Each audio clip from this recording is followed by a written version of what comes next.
Well, hello and welcome to another edition of Health Solutions with Shawn and Janet Needham, where Team Needham discusses everything healthcare. I'm your host, Shawn Needham, along with my wife, Janet, and we are streaming live from the Moses Lake Professional Pharmacy Studio, as we do every Monday, 12:30 to 1:30 Pacific Standard Time on my personal Facebook page and the Moses Lake Professional Pharmacy YouTube site. So don't forget to subscribe to our YouTube site and also all the podcast forums. Go there, like them, comment on them. We really appreciate that. So today, we are super excited to have Jody Gough on our podcast today. She is a health and fitness coach, and she has a great story about how she got into that. So she's been doing it about 4 years now, and her goal is just to educate and empower women to take charge of their own health. She's got a health journey of her own that many people in healthcare share a story like hers, and I don't think we're very good in the healthcare industry about following up with patients like this. So, Jody, without further ado, welcome to our show. Thank you. Nice to meet you, Janet. You as well, Jody. So, Shawn, Jody, thanks you guys. you're welcome. Thank you for agreeing to be on, and I'm super excited to hear your story and to share it with our listeners and viewers. So, go ahead and get started with a little bit of your background of how you got into health and fitness training. Yeah, well, I had just turned 50. I actually work in the construction industry, and fitness was something that just was a natural part of my life. I was an oarsman on river rafting boats. I love long distance mountain biking. So I was really sort of getting all of my physical activity just through natural enjoyment activities. But when I turned 50, I was in the midst of buying a house and went in for my first mammogram and was diagnosed with stage 1 breast cancer. And I really didn't realize what that meant. I had put myself through college at Seattle University. I graduated when I turned 40, and I had taken microbiology. So having a cancer diagnosis really freaked me out, like it would anyone. But I had all this really sort of insider knowledge about what the treatment was going to do to my body. So I had to do chemo and radiation surgeries and all of those things. But what happened in the midst of all that, my employer let me go, that I was with for a very long time. I lost my partner in the midst of that. And I was in the middle of buying a home in a completely different county. So I was also relocating out of where my friends and family were. And this all happened a week after close on my house. So I was really going through a lot, but you buck up, you keep working, you get through all of those things. And it wasn't until about 4 or 5 months after treatment ended that I noticed I was gaining weight on a pretty regular basis. And my old tricks of losing weight and fitting back into my jeans weren't working. So when I had a visit with my oncologist, he informed me that post chemo treatment will force your body to add 15 to 20 pounds, and your metabolism is shot. It's like, I was telling Shawn, it's like entering menopause overnight.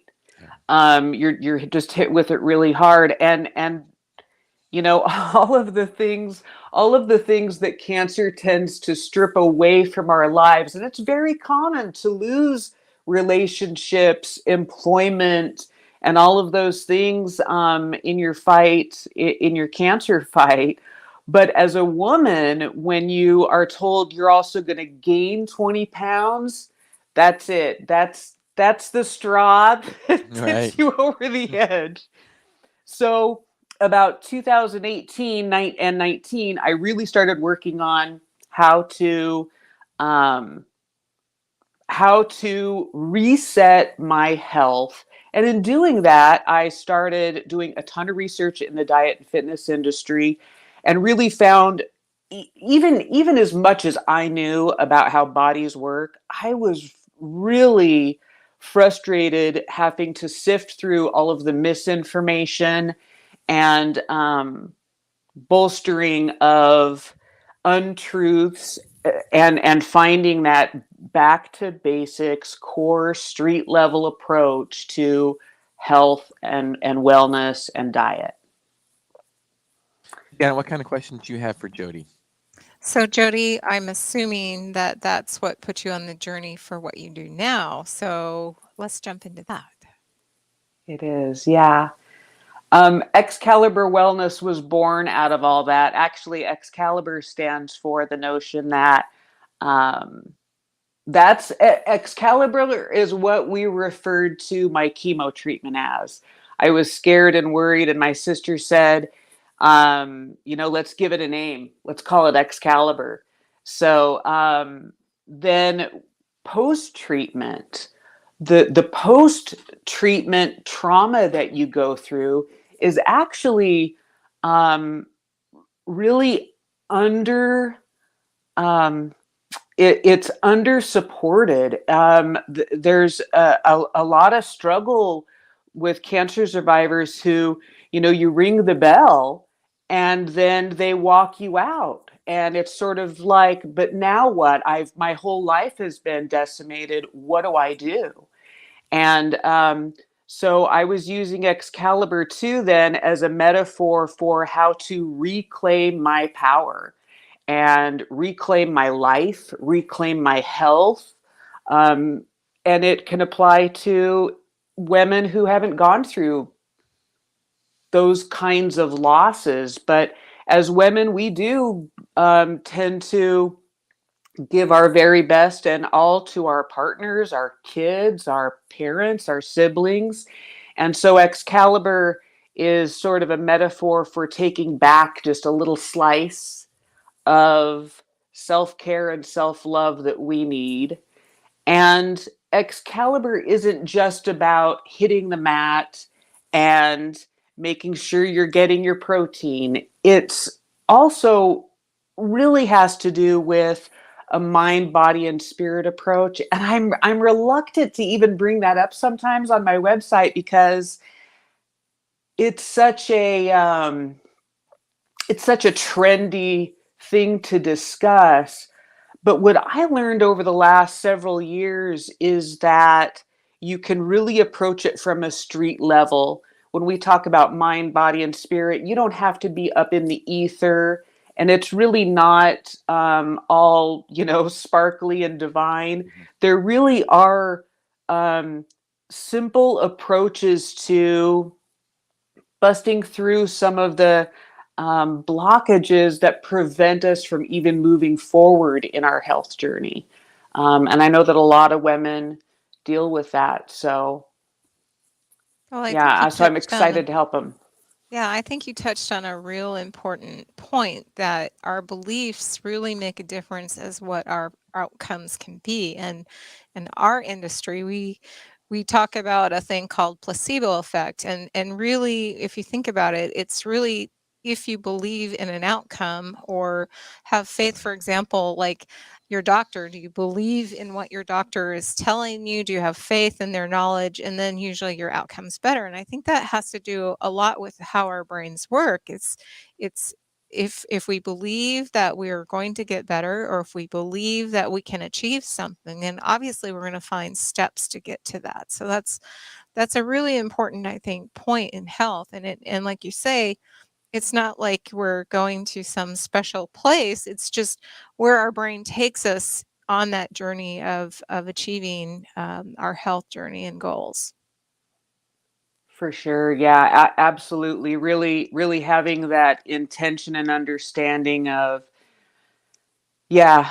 And it doesn't have to be a belief in what's going on externally, but really too tapping into kind of the stuff that women tell ourselves. I can't speak for men, but I know that in my own journey, my friends, and all of the women that I've reached and that have responded to me, it's really there's a lot of stuff going on our brains, especially as we enter menopause. It gets even more accentuated where, we're putting on weight. We're not sure why. The industry's telling us stuff. It's not always true.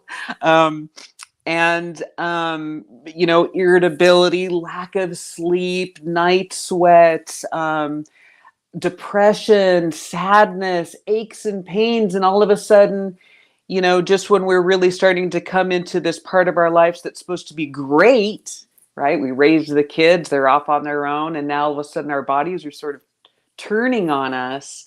And so it's really nice to be able to support women in a way that helps them take those negative limiting thoughts out of our brain about what's happening to us and sort of shift it into something positive and remind women how amazing we are, how strong we are, how much we go through physiologically our entire lives, and that this is just that pinnacle moment where now we can take all of our knowledge, all of the strength, all of the goodness that we've been sending out to everyone else, and now we can return it to ourselves. And that's really powerful. That's a lot of energy when you think about all of the people that women support as we're growing up as mothers and sisters and daughters and all of those things.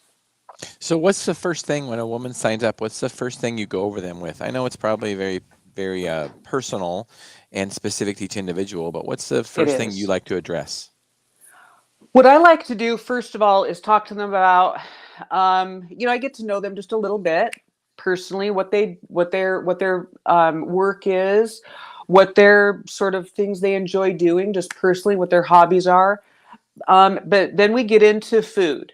And I like to talk about food because everyone's pantry looks completely different. It depends on your ethnicity, your culture, likes and dislikes, allergies, all of that stuff. So I really like to talk to them about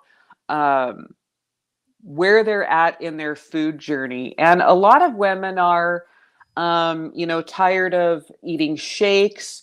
They're, again, the diet and health industry have been so successful at sending out misinformation that a lot of women are really delighted to hear that some of the foods that they felt they needed to cut out are actually really good for them. So that's just talking about their pantry is a huge revelation to them. And I've had women scratch the protein and diet shakes and get off all that stuff and go back to actually chewing and helping them understand what carbs do, why it's important to add healthy fats, salt, and how salt in our diets has evolved over time. And again, just really getting down back to basics with that. The second thing that I like to do is talk to them about the things they tell themselves about their bodies. And then I walk them through a motivational, it only takes a few minutes. It's just a really short process, but it's super powerful. So all the negative things that we say and think about our bodies and about ourselves versus all of the accomplishments and everything that we've achieved in our lives. And that's a very emotional process. It's very powerful. And women are shocked to see on paper what they've been telling themselves versus what they're capable of. It's a huge breakthrough. Yeah, it's so important to be optimistic instead of pessimistic and focus on the victories instead of, some of the defeats. And there's so many different ways to do that. Now, Yeah. one thing you talked about is shakes. And I think we've talked about this on this podcast quite often.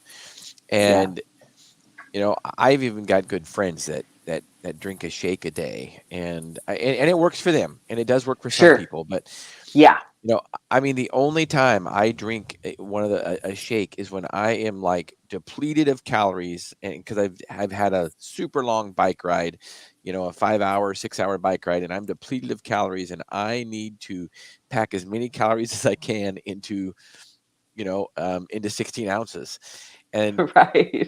I mean, seriously. So you put Yeah. peanut butter in And them. just get it down. Yeah. Yeah, and so people will talk about shakes, and they'll say, "Well, I just have a shake a day. But it's healthy stuff. It's acacia berries, and it's some blueberries, and it's Greek yogurt, and it's some protein powder." I'm like, "Yeah, and you just talked about 500 calories already."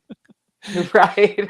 So I'm a big Right. believer, and you talked about mentioned something about chewing, I believe, or whatever. I believe there's a big Right.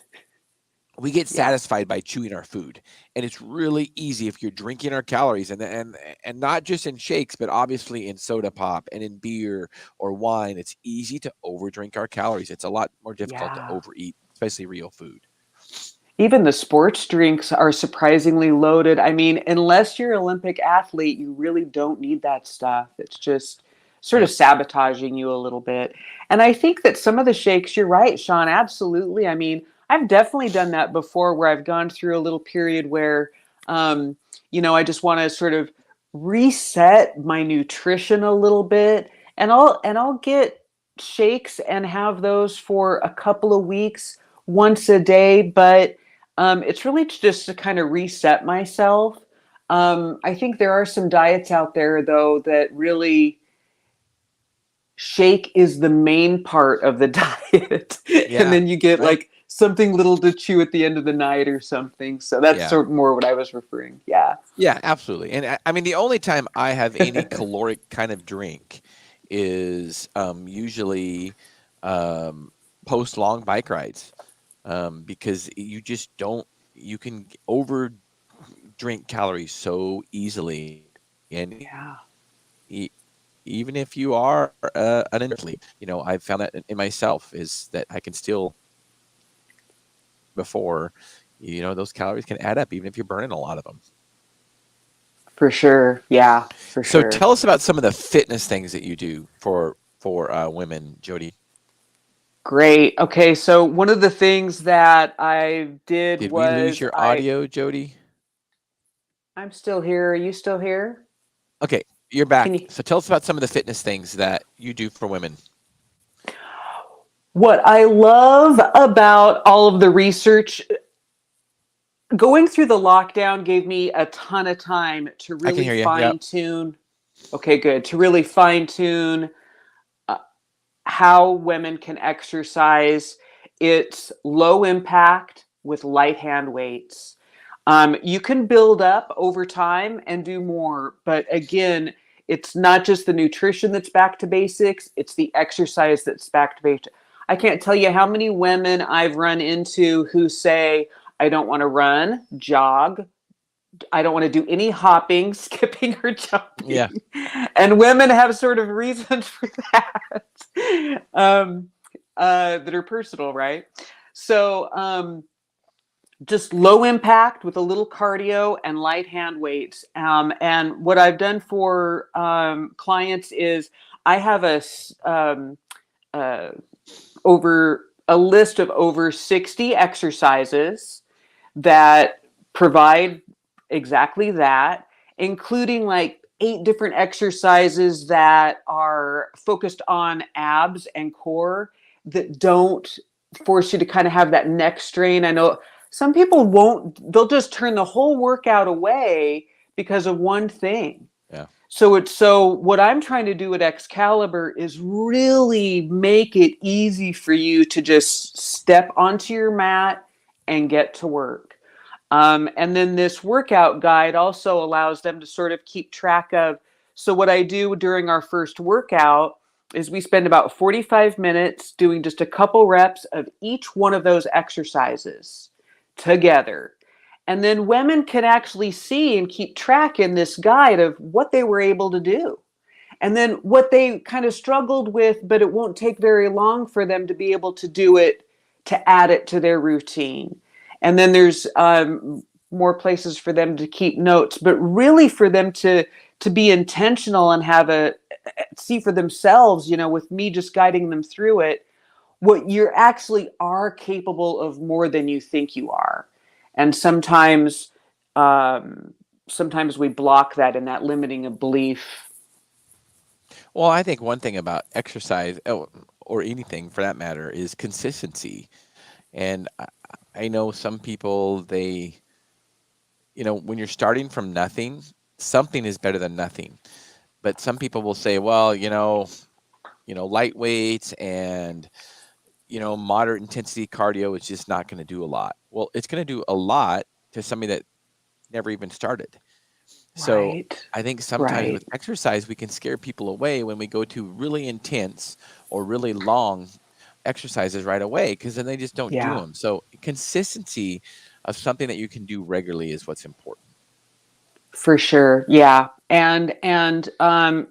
It's I've got a couple of private groups on Facebook where I've got about 6 weeks of workouts. They're a half an hour long, and they start out really simple like that. And then we just add over time. We work up to burpees and boy push-ups and stuff like that. So, but it can be daunting. The health industry is, um, I mean, how many billions of dollars does it make a year? And so many different coaches, and it's intimidating, and the gym can be intimidating. So, um, what I was doing is really, and it was part of my own journey too. When I came out of treatment and was trying to find a way to get healthy myself, I wanted someone to keep me accountable. So that's what I try and do in Excalibur Wellness, is be there with you. I'm working out with you and showing you that a regular person, I'm not ripped, is going to be hitting the mat with you, and we're going to talk about it over the course of our time together. And um, yeah, and just really providing that female to support. I get what you're going through. I didn't get the benefit of going through menopause over a 5 to 10 year period. I was hit with it overnight, and all of the symptoms that come with that. So I have a really keen understanding of what it is women are struggling with. And I have a huge heart for that. It's brutal. It can Yeah. be really bad, but that low impact with hand weights, that strength training, boy, we can't emphasize that enough. That eliminates so many symptoms of menopause, arthritis, fibromyalgia. Um, Strength training is really super beneficial for even giving us more energy, right? That's a Yeah. paradoxical thing where I'm too tired to work out, but if you did, you'd feel great, have more Right. energy. Yeah. Yeah, yeah. We always talk about exercise is the best antidepressant ever invented. I think sometimes it's just getting your clothes on, Yeah. Getting motivated. you know, Right. I mean, sometimes you just got to lay those things out so it happens. Well, that's one of the things that See, we try to Janet just, gets it. yeah, and we both do. And one of the Yeah, things is that's one of the things that I think what you've done when going back to basics is you've tried to create the fewest barriers possible for people to work out and eat right. Because like you said yeah, earlier, the gym, it can be intimidating. So all your workouts are at home. So that already creates a barrier. That already prevents a barrier, prevents somebody from yeah, have to go to the gym, which is another yeah. barrier. They can do it in their house. They don't have to, somebody else doesn't have to be watching them in the Right. gym. So, eliminate those barriers. Also, when you work out at home, you don't have to dress like you would if you were going to the gym. You can do it in usually different kind of clothes. So Heck eliminating those, yeah. yeah, eliminating those barriers is so important, because Yeah. at the end of the day, especially if we work out, we have decision fatigue, and you can or you've already made 100 decisions throughout the day, and the last decision you want to make is, are you going to work out or are you not? So Yeah, so you have to make it so there's as little barriers as possible. for sure. Yeah. And I like my workouts too, where we're not counting reps and sets over and over. We're doing one exercise for 1 minute. You do your best. You can be the gal who just rips through it, or maybe you're struggling with that exercise and you can only get a couple of reps in. That's great. You've got a minute to correct your form, make it right, and then move on to the next exercise. Then you can do that whole set again as a circuit. So trying to eliminate too the boredom that might come with it sometimes, Well, I doing the like the same stuff idea. over and over. Yeah, and I like the idea of it sounds like you're trying to simplify things. So you just do whatever you can for a minute. And Yep. it makes it a lot because believe it or not, you know, if you have to add one more step where you have to count number of sets and count reps, it just adds another element, another barrier to working out. I mean, and I can tell you because I've been there. It's like, oh, today I got to do 3 sets instead of 2. Dang it. Whereas, Yeah. if you just hash it all out in a minute, do as many as you can, I think it's a lot. You can have a lot more consistent workouts. Yeah, for sure. And it just, yeah, then you can enjoy your music as opposed to counting over and over. That's right. Yeah. The So other thing too, go go ahead. ahead. No, you go ahead. The other thing, thank you. The other thing I created in Excalibur is through all of my research, there are some basic facts about our body, and I've got them listed out here. And some of the basic facts about our body and what our body really, this is again, street level, back to basics, what our body needs. Practicing deep breathing to lower our cortisol. And cortisol is that hormone that settles in around our Yeah. midsection. So practicing deep breathing, hydration, sleep, improving the quality of our food, obviously, physical movement, sunlight, non-energy nutrients, so vitamin, minerals, your amino acids, and physical touch and community. So what I did at Excalibur is I sort of took all those things and built them into an acronym, and I call it the drift method. So the drift method is it comprises all of those 8 things so that you can remember it easily. So the drift method starts with D for declarations, and that's where we really take a minute to think about what we want. Again, Janet's note about the power of positive thinking, and yours too, Shawn. What are we really thinking about, and really picture ourselves doing the work. And in doing that, you can add some breath work and just sit with yourself for a few minutes. Just, Yeah. you know, that's so important. So setting our declarations, you can write it in a journal, you could scribble it on my Excalibur Wellness workout guide, whatever you want to do to keep track of where you're at every day, making those declarations. Rise and shine, that's the R. So rise and shine is getting up and having your first thing be to hydrate and sit in your workout space. Again, picturing yourself doing those moves. Um, Intake is obviously nutrition, but it's not just food. It's like you stated, Shawn, it's all the drinks that are available to us Yeah. now. Coffees, cold coffees, sports drinks, sodas, and the sizes, and alcohol, and all this stuff. So intake is I. F is obviously fitness, and then T is tuck in. So the drift method really encompasses all of the things that we want to do, and emphasizing getting outside and walking is fantastic. Walking can really help you a lot. And then you can even work up from there. And then when you come in all warm and yummy from a great walk, then sling some weights around, Yeah. or drop and do some leg lifts or whatever while you're nice and warmed up.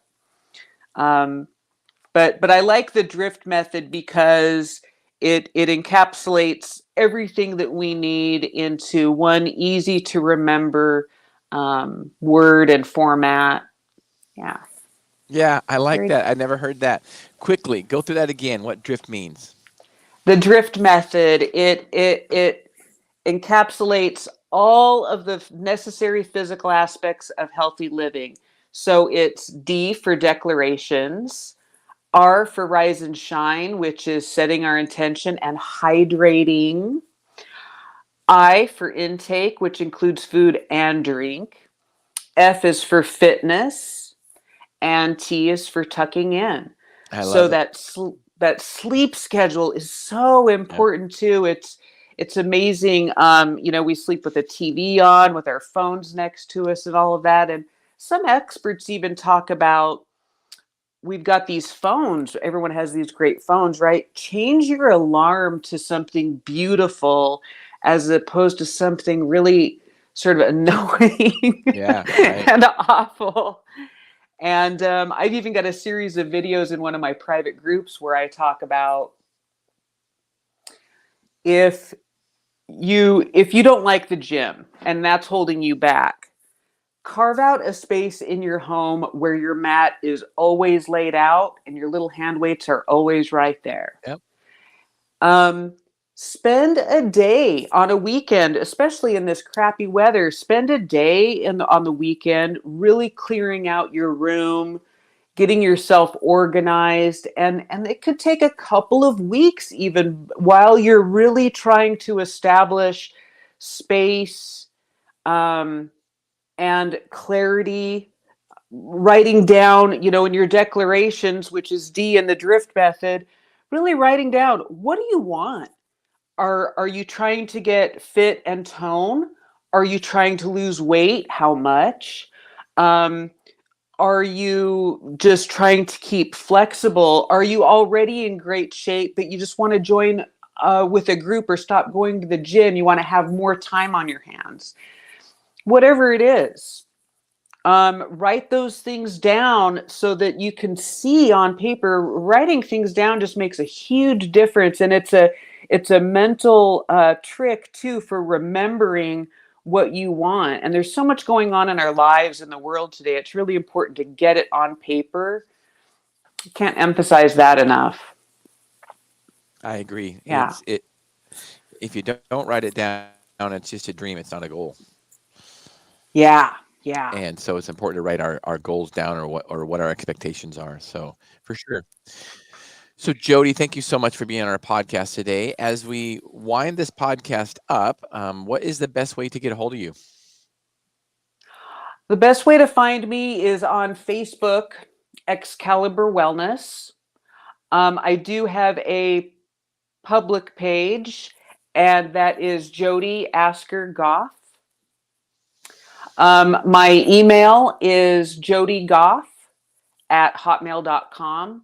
So you could reach out to me primarily on Facebook. I would love to hear from you. All of my contact information is there.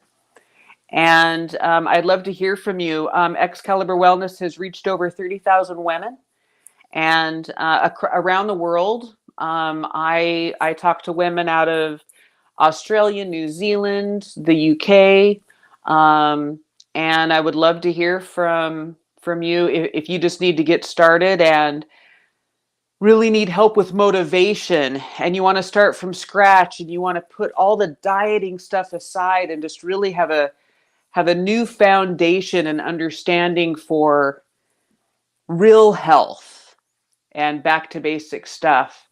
Yeah. I love it. I love it. So thank you. Yeah. Yeah. Thank you for being on, Jody. Thank you for sharing our story.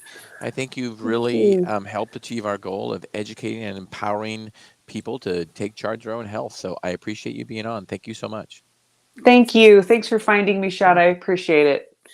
And listeners and viewers, please tune in for our midweek podcast on Thursday, 8 a.m. to 9 p.m., 8 a.m. to 9 a.m.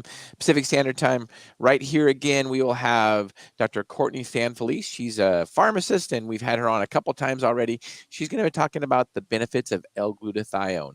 It's a supplement that's been popular in the news a lot lately, so you don't want to miss out on this one. Tune in to Health Solutions with Shawn and Janet Needham. Thank you for listening and watching.